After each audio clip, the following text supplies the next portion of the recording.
पहला पाठ प्रज्ञा ग्रंथ से आज का पहला पाठ अध्याय 18 पद संख्या 6 से 9 तक। उस रात के विषय में हमारे पूर्वजों को पहले से इसलिए बताया गया था जिससे वे यह जानकर हिम्मत बांधें कि हमने किस प्रकार की शपथों पर विश्वास किया है। तेरी प्रजा धर्मियों की रक्षा तथा अपने शत्रुओं के विनाश की प्रतीक्षा करती थी, और तूने हमारे शत्रुओं को दंड दिया और हमें अपने पास बुलाकर गौरवान्वित किया है। धर्मियों की भक्त संतान ने छिपकर बलि चढ़ाई और एकमत होकर यह पवित्र प्रतिज्ञा की कि संत लोग साथ रहकर भलाई और बुराई दोनों समान रूप से भोगेंगे। और इसके बाद वे पूर्वजों के भजन गाने लगे। प्रभु की वाणी। दूसरा पाठ इब्रानियों के नाम पत्र अध्याय 11 पद संख्या 1 से 2 और 8 से 19 तक। विश्वास उन बातों की स्थिर प्रतीक्षा है जिनकी हम आशा करते हैं, और उन वस्तुओं के अस्तित्व के विषय में दृढ़ धारणा है जिन्हें हम नहीं देखते। विश्वास के कारण हमारे पूर्वज ईश्वर के कृपा पात्र बन गए। इब्राहिम ने विश्वास के कारण ईश्वर का बुलावा स्वीकार किया, और यह न जानते हुए भी कि मैं कहाँ जा रहा हूँ, उसने उस देश के लिए प्रस्थान किया जिसका वह उत्तराधिकारी बनने वाला था। विश्वास के कारण वह परदेशी की तरह प्रतिज्ञात देश में बस गया और वहाँ इसहाक तथा याकूब के साथ, जो एक ही प्रतिज्ञा के उत्तराधिकारी थे, तंबुओं में रहने लगा। इब्राहिम ने ऐसा किया क्योंकि वह उस बसे हुए नगर की प्रतीक्षा में था जिसका वास्तुकार तथा निर्माता ईश्वर है। विश्वास के कारण ही सारा उम्र ढल जाने पर भी गर्भवती हो सकी, क्योंकि उसका विचार यह था कि जिसने प्रतिज्ञा की है वह सच्चा है, और इसलिए एक मरणासन व्यक्ति से वह संतति उत्पन्न हुई जो आकाश के तारों की तरह असंख्य है और सागर के तट के बालू के कणों की तरह अनगिनत। प्रतिज्ञा का फल पाए बिना ये सब विश्वास करते हुए मर गए। उन्होंने उसे दूर से देखा और उसका स्वागत किया। वे अपने को पृथ्वी पर परदेशी तथा प्रवासी मानते थे। जो इस तरह की बातें कहते हैं वे यह स्पष्ट कर देते हैं कि वे स्वदेश की खोज में लगे रहते हैं। वे उस देश की बात नहीं सोचते थे जहाँ से वे चले गए थे, क्योंकि वे वहाँ लौट सकते थे। वे तो एक उत्तम स्वदेश अर्थात स्वर्ग की खोज में लगे हुए थे। 19वां सप्ताह इतवार इसलिए ईश्वर उन लोगों का ईश्वर कहलाने से नहीं लजाता। उसने तो उनके लिए एक नगर का निर्माण किया है। जब ईश्वर इब्राहिम की परीक्षा ले रहा था, तब विश्वास के कारण उसने इसहाक को अर्पित किया। वह अपने इकलौते पुत्र को बलि चढ़ाने के लिए तैयार हो गया, यद्यपि उसे यह प्रतिज्ञा की गई थी कि इसहाक से तेरा वंश चलेगा। इब्राहिम का विचार यह था कि ईश्वर मृतकों को भी जिला सकता है। यह भविष्य के लिए प्रतीक था। प्रभु की वाणी। जय घोष। Hallelujah hallelujah. प्रभु कहते हैं, मार्ग सत्य और जीवन मैं हूँ। मुझसे होकर गए बिना कोई पिता के पास नहीं आ सकता। हालेलुया। संत लूकस के अनुसार आज का पवित्र सुसमाचार अध्याय 12 पद संख्या 32 से 48 तक।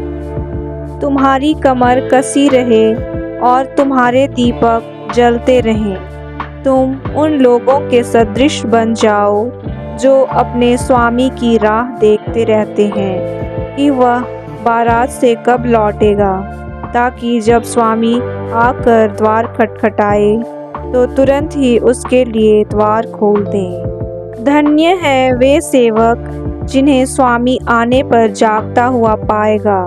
मैं तुमसे सच कहता हूँ, वह अपनी कमर कसेगा, उन्हें भोजन के लिए बैठाएगा और एक एक को खाना परोसेगा। और धन्य है वे सेवक जिन्हें स्वामी रात के दूसरे या तीसरे पहर आने पर इसी प्रकार जागता हुआ पाएगा। यह अच्छी तरह समझ लो, यदि घर के स्वामी को मालूम होता कि चोर किस घड़ी आएगा तो वह अपने घर में सेंध लगने नहीं देता। तुम भी तैयार रहो, क्योंकि जिस घड़ी तुम उसके आने की नहीं सोचते उसी घड़ी मानव पुत्र आएगा। पेतरुस ने उनसे कहा, प्रभु, क्या आप यह दृष्टांत हमारे लिए ही कहते हैं या सबों के लिए? प्रभु ने कहा, कौन ऐसा ईमानदार और बुद्धिमान कारिंदा है जिसे उसका स्वामी अपने नौकर चाकरों पर नियुक्त करेगा ताकि वह समय पर उन्हें रसद बांटा करे। धन्य है वह सेवक जिसका स्वामी आने पर उसको ऐसा करता हुआ पाएगा। मैं तुमसे कह देता हूँ, वह उसे अपनी सारी संपत्ति पर नियुक्त करेगा। पर यदि वह सेवक अपने मन में कहे, मेरा स्वामी आने में देर करता है, और वह दास दासियों को पीटने, खाने पीने और नशेबाजी करने लगे, तो उस सेवक का स्वामी ऐसे दिन आएगा जब वह उसकी प्रतीक्षा नहीं कर रहा होगा, और ऐसी घड़ी जिसे वह नहीं जान पाएगा। तो स्वामी उस सेवक को कोड़े लगवाएगा और विश्वासघातियों का दंड देगा। अपने स्वामी की इच्छा जानकर भी जिस सेवक ने कुछ तैयार नहीं किया है और ना उसकी इच्छा के अनुसार काम किया है, वह बहुत मार खाएगा। जिसने अनजाने ही मार खाने का काम किया है, वह थोड़ा मार खाएगा। जिसे बहुत दिया गया है उससे बहुत मांगा जाएगा, और जिसे बहुत सौंपा गया है उससे अधिक मांगा जाएगा। प्रभु का पवित्र सुसमाचार। आइए हम मनन चिंतन करें। जो सदैव अपने जीवन में ईश्वर की इच्छा पूरी करने के लिए तत्पर रहते हैं, उनके लिए ईश्वर क्या पुरस्कार देगा। जो प्रभु यीशु के नाम की खातिर अत्याचार सहते हैं, उसके बदले में उन्हें क्या मिलेगा। जो कठिनाइयों और परेशानियों के बावजूद सत्य की राह पर डटे रहते हैं, उनका अंत क्या होगा। कुछ ऐसे ही सवालों के जवाब आज का समारोह हमें प्रदान करता है। हमें प्रभु ने अपनी प्रिय प्रजा के रूप में चुना और स्वीकार किया है। इसी का सर्वप्रथम उदाहरण हम इब्राहिम में देखते हैं। प्रभु ने उन्हें चुना और बुलाया। उसने इब्राहिम को अपना सब कुछ छोड़कर अपना घर, परिवार, खेत खलिहान, सगे संबंधी सबको छोड़कर एक नई शुरुआत करने के लिए बुलाया। इब्राहिम ने प्रभु की वाणी को सुना और पूरा किया। उसने प्रभु की प्रतिज्ञा पर भरोसा किया और अपने जीवन में ईश्वर की इच्छा पूरी की। अपने विश्वास में अडिग बने रहने के लिए उन्हें कई कठिन परीक्षाओं से गुजरना पड़ा, लेकिन उस सब का परिणाम यह हुआ कि प्रभु ने उन्हें राष्ट्रों का पिता बनाया।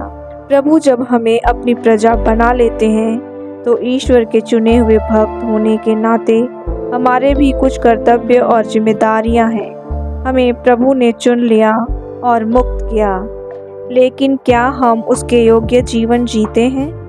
आज के सुसमाचार में प्रभु हमें हर पल अपने स्वामी से मिलने के लिए तैयार रहने का आह्वान करते हैं। हमें नहीं मालूम कि किस घड़ी हमारे स्वामी के साथ हमारा आमना सामना हो जाए और किस घड़ी स्वामी हमसे हमारी जिम्मेदारियों का लेखा जोखा लेने लगे।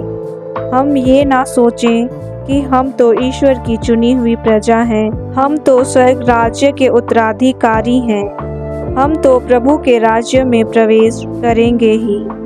लेकिन अगर हम उचित रूप से तैयारी नहीं करते हैं, सावधान नहीं रहते हैं, जागते नहीं रहते हैं, तो शायद ना तो हम स्वर्ग राज्य के उत्तराधिकारी रहेंगे और ना शायद हमें स्वर्ग राज्य में प्रवेश मिलेगा। क्या मैं सावधान और जागते रहने वाला सेवक हूँ? इस पर विचार करें। आमीन।